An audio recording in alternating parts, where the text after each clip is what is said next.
गड्डी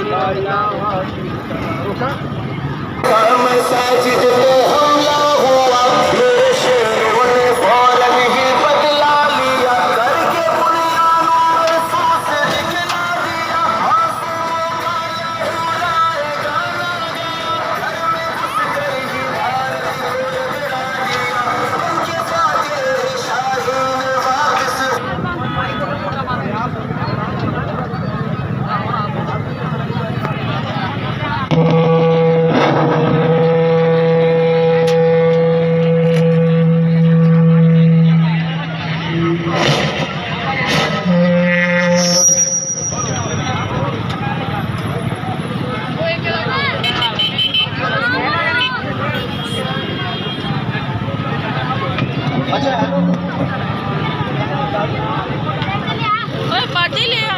बाजा साडी गड्डी च पिया वो साडी गड्डी च पिया तीजे नंबर वाली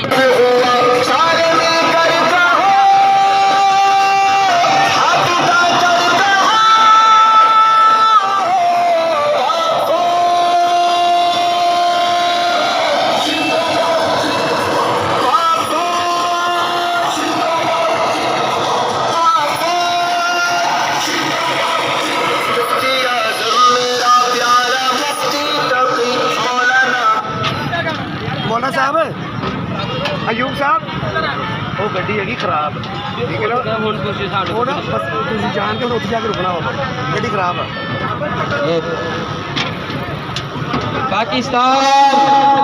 पाकिस्तान की फौज, पाकिस्तान के उलमा, पाकिस्तान की मजहबी जमातें, पाकिस्तान पाकिस्तान पाकिस्तान के शुहदा, पाकिस्तान के शुहदा अभी आपके सामने अपने ख्यालात का इजहार करने के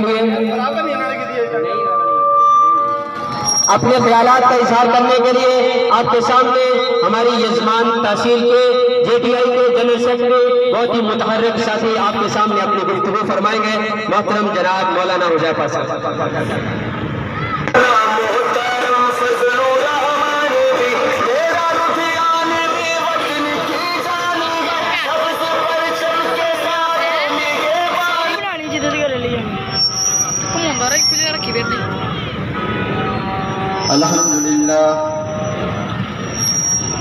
अल्हम्दुलिल्लाहिल अलील अजल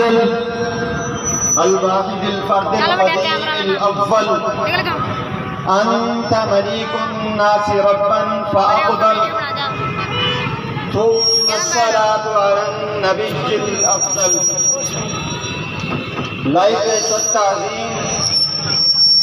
उलमाए किराम, सलातीन मिल्लत, जी कद्र सामीन और काफिला उलुल अज़म के हम सफर साथियों, अस्सलामु अलैकुम व रहमतुल्लाहि व बरकातुहू।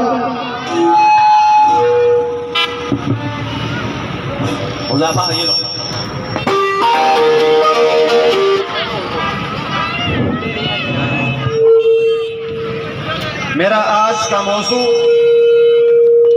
तवील है और वक्त कलील है। मारूज़ात और महसूसात मेरे लबीद हैं, जुबान दरमांदा और अफकारे दिल मेरे हबीब हैं, लेकिन उसी जराए सुख्न और दरमांदगी जुबान को बोझल और नातवा कांधों पर उठाए हुए गुफ्तार की गहराइयों, गिराई और ज़ेबाई को लेकर, लफ्ज़ से हर्फ लेकर, हर्फ को हर्फ से मिलाकर, किल्लते वक्त के गुंजान राह तोड़ते पत्थरों से गुजरते हुए मैं आपके सामने क़यामे पाकिस्तान से लेकर तहफ़्फ़ुज़े पाकिस्तान तक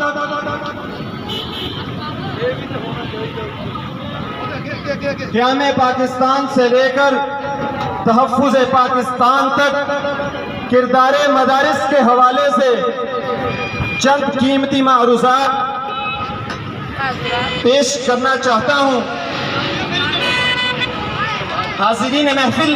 कैमरा फट जाना अगर आप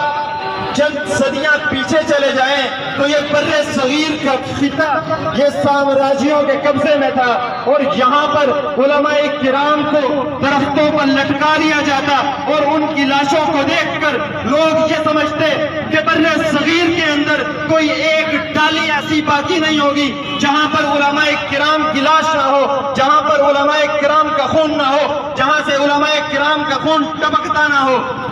और ऐसी सूरत हाल के अंदर एक अनार के दरख्त के नीचे से अजानों की सदा बुलंद होती है, कुरान की सदा बुलंद होती है। लोग ला इलाहा इल्लल्लाह की बुनियाद पर इकट्ठा होना शुरू होते हैं और एक वक्त आता है कि अंग्रेजी ताकत के खिलाफ मैदान में निकल आते हैं और 1857 की जंग होती है और वहां पर उलमाए देवबंद को और उसके साथ साथ जितने इस इलाके में काम करने वाले उलमाए किराम थे उन सबको उसकी सजा भुगतनी पड़ती है। वो कच्ची रोटियां, टुकड़े और इन चीजों पर गुजारा करते हैं, लेकिन इस्लाम के मामले पर कॉम्प्रोमाइज नहीं करते। और एक वक्त आता है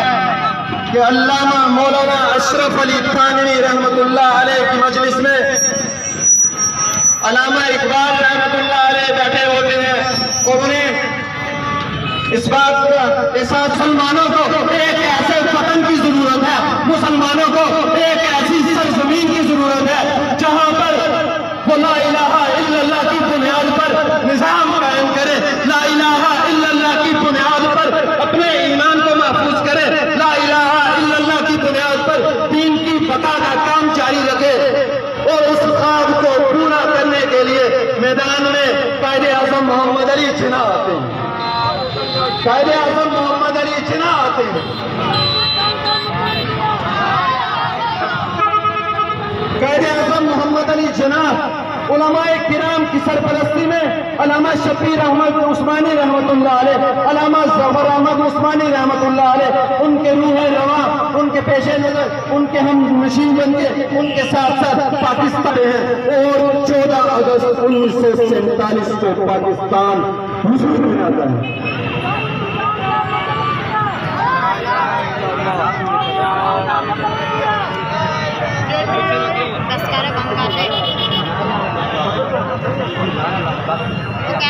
पाकिस्तान नौरे से वजूद में आता है और जब इस पाकिस्तान में एक निजाम को कायम करने के लिए इस बात की जरूरत पेश होती है